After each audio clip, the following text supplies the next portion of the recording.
Graças aos estudos propiciados pela física a respeito do comportamento da luz, que podemos entender os conceitos de reflexão e refração. Reflexão é quando um dado raio sendo emitido, que é chamado de raio incidente, vai de encontro com uma superfície que é uma barreira física. Supondo que essa barreira física esteja aqui, ó, bem onde eu estou passando a setinha, neste meio. Essa barreira física é denominada de superfície refletora.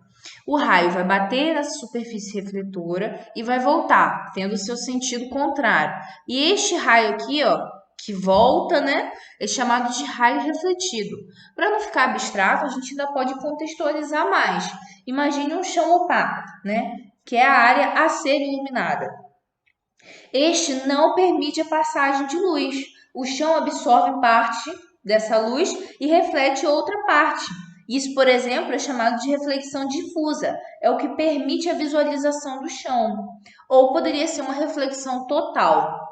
Agora, a gente tem o conceito de refração. Refração é quando a gente tem um raio, né, sendo emitido, que também é chamado de raio incidente, só que este raio continua sua orientação e sentido ao atravessar para um outro meio. Por exemplo, aqui ele podia estar vindo do ar e passando pela água, por um vidro, e algumas propriedades dele mudam a partir do momento que ele passa, né, para um outro meio.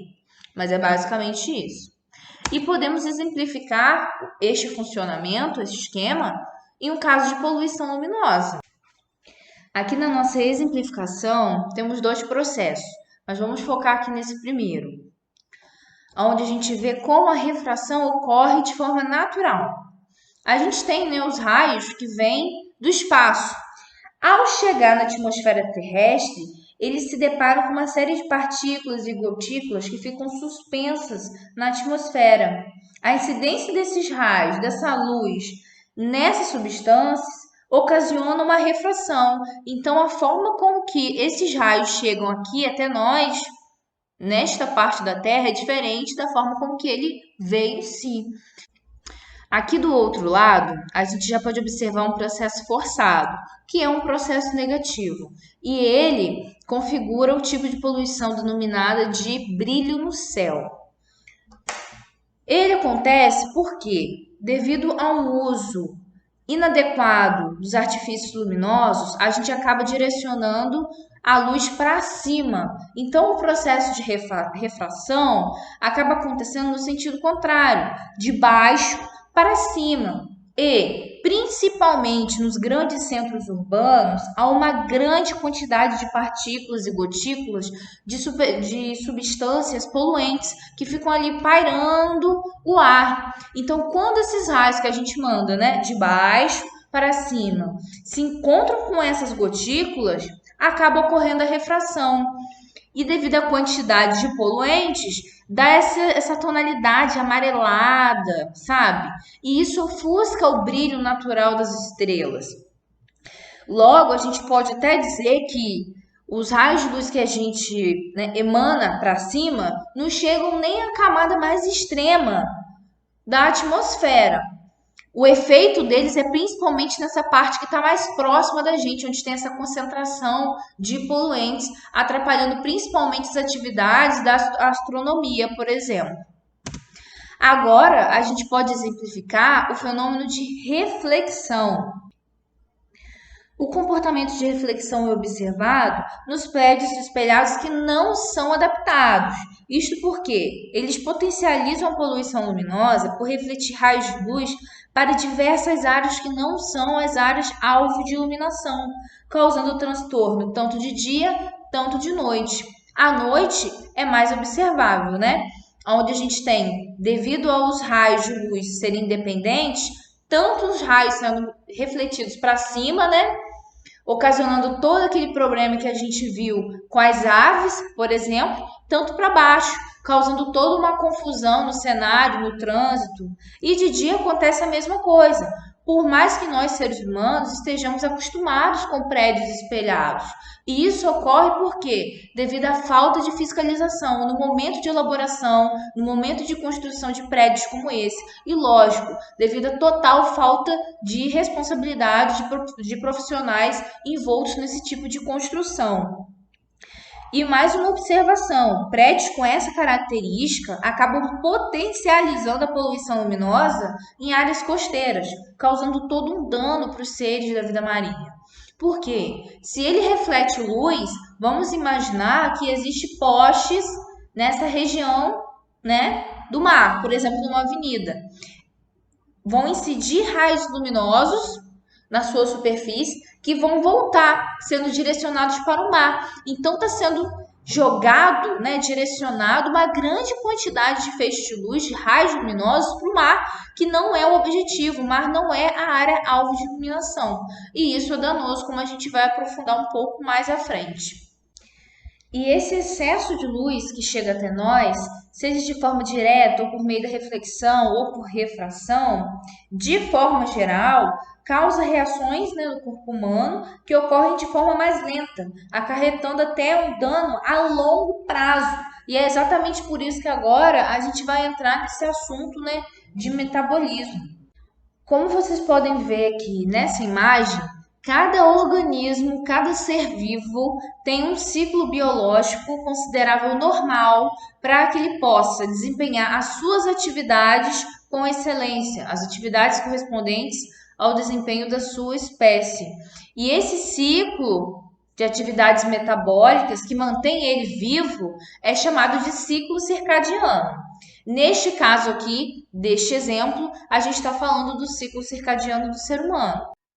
E como a gente pode observar, o ciclo circadiano e assim como as respectivas atividades metabólicas estão totalmente ligadas com o dia e a noite. Logo, se a gente não tem uma correta divisão do período em que existe a noite e existe o dia, esse ciclo é todo desregulado, como por exemplo nas aves, onde elas têm o dia estendido por excesso de luminosidade, não tem um balanço normal aqui de quando cada atividade vai acontecer dentro do seu ciclo normal. Aqui a gente pode avaliar junto, né? Nesse exemplo aqui do ciclo circadiano do ser humano, que a gente tem atividades que competem à noite e atividades que competem ao dia, como por exemplo aqui na noite, o sono profundo. Aí depois, da passagem da noite para o dia, a temperatura corporal abaixa. No início da manhã, a secreção de melatonina para, ou seja, a pessoa para de ter sono. E por aí vai, seguindo todo um fluxo. E como que a gente pode, de fato, interligar tudo que a gente aprendeu até agora no que se refere à percepção da luz com o metabolismo em si? Gente, é simples. Lembra que eu falei com vocês que nos nossos olhos não tem só os cones e os bastonetes de fotorreceptores, existem várias células envolvidas na percepção da luz? É assim que a gente vai explicar toda essa intervenção da luz no nosso organismo. As chamadas células ganglionares, ó, onde eu estou passando a setinha aqui, são intrinsecamente fotossensíveis e não participam da formação da imagem em si, diferente dos cones e dos bastonetes, tá? Nas células ganglionares, há um pigmento chamado de melanopepsina, que controla a produção de melatonina e é afetado principalmente pela luz azul. Por quê? A luz azul, ela se assemelha à luz do dia, causando a suspensão dessa melatonina. Ao observar os níveis, né, dos danos a níveis metabólicos, é visto que a exposição à luz artificial à noite intervém diretamente no ciclo circadiano dos seres vivos. Por quê? Porque atrapalha a produção de melatonina, podendo causar até doenças degenerativas, para vocês verem a proporção do problema que é essa alta exposição à luz, essa exposição incorreta. Logo, podemos concluir aqui juntos que uma dada exposição excessiva, percebida por essas células, intervém em todo o ciclo circadiano, tanto de forma individual quanto de forma coletiva, onde você pode ter toda uma comunidade, né, que sofre uma intervenção negativa de uma dada luz, de um excesso de luminosidade. Estudos recentes apontam que a luz noturna acaba por suprimir a glândula pineal, prejudicando como um todo a produção de melatonina, que é produzida exclusivamente no escuro. A inibição desse hormônio, além de ser intercalado com a insônia em si, tem sido associado com o surgimento, por exemplo, de tumores. Olha a proporção do problema. E ao prejudicar o sono, outros danos são somados, tá? Como, por exemplo, existe a liberação do hormônio do crescimento durante as fases noturnas, né? Durante o sono. Se você prolonga o seu dia devido a um excesso de luminosidade, você está atrapalhando a sua função metabólica de liberar este hormônio. Por que vocês acham que o fundo desse slide é todo preto? Existe toda uma lógica aqui em todo esse curso, para que vocês não sejam expostos a um excesso de luminosidade, porque qualquer excesso é negativo. E se você tem um excesso a um tempo prolongado, aí que mora o perigo. Então, aqui nessa imagem, a gente vê aqui, ó, durante o dia, a glândula pineal aqui não está acontecendo a produção de melatonina. Ela está tendo a produção de serotonina. Já durante a noite, o que seria normal de acontecer é que essa glândula pineal, se fosse ativa, né, vamos dizer essa palavra assim, bem genérica, para que a produção correta de melatonina seja existente. Aqui a gente ainda pode exemplificar mais ainda a relação da melatonina com o período noturno. Vamos observar de uma forma assim, bem geral. Das 12 horas até as 8 horas da manhã, você percebe que a produção é quase nula, né? Mas a partir do momento que começa a escurecer, há uma produção, né? Há um acréscimo gradual da quantidade de melatonina no organismo, até chegar no pico, que é lá para as 4 horas da manhã. Algumas pessoas têm esse pico mais puxado para as 5, 6 horas da manhã. Por isso que é difícil de acordar dentro desse horário, mas quando você começa a perceber aqui, ó, do resto do dia, né? Do resto desse gráfico, que compete das 8 horas para lá, você percebe uma redução drástica de melatonina, aonde você consegue se manter sem sono, né? Ou melhor, deveria se manter sem sono das 8 até os meio-dia. Isso aqui é o que deveria acontecer de forma normal. Agora, quando você não tem a noite bem dividida, como que você vai ter esse funcionamento perfeito? Não dá. Se você passar a noite toda com uma intervenção luminosa, seja pelo seu celular, seja pela luz que vem do poste da rua, isso aqui, de alguma forma, vai ser alterado. Você ou qualquer outro organismo vivo que esteja na análise.